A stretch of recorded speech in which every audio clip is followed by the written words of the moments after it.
ఇక్కడ నీ లోపల ప్రేరేపణ లేకపోతే సాతాను కూడా నిన్నేం చేయడు. వాడికి రైట్స్ లేవు. వాడి ప్రయత్నం చేస్తాడు కానీ వాడికి రైట్స్ లేవు. రైట్స్ నువ్వు ఇవ్వాలి. డోర్ నువ్వు ఓపెన్ చేస్తేనే వాడు వస్తాడు లోపలికి. నువ్వు ఓపెన్ చేయకుండా అపవాది నీ లోపలికి వచ్చి ఒక చెడ్డ ప్రేరేపణతోటి చెడ్డ మార్గాల్లో నిన్ను ప్రోత్సహించి తీసుకువెళ్ళడు. Be careful. మన యొక్క విశ్వాస జీవితాన్ని, మన భక్తి జీవితాన్ని మనమే కాపాడుకోవాలి. డోర్ క్లోజ్ చేసుకోవడం మనకి రావాలి. లోపలికి వెళ్ళు, గొర్రెపిల్ల దగ్గర కూర్చో, బయట నా రక్తమును ముద్రగా వేసుకో, అపవాది మరణదూత లోపలికి రాకుండా ఉంటాడు అంటాడు.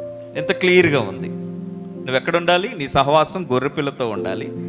నీళ్ళు దేవుని రక్తముతో ముద్ర వేయబడి ఉండాలి. మరణదూత నీ ఇంటికి రాదు. సింపుల్.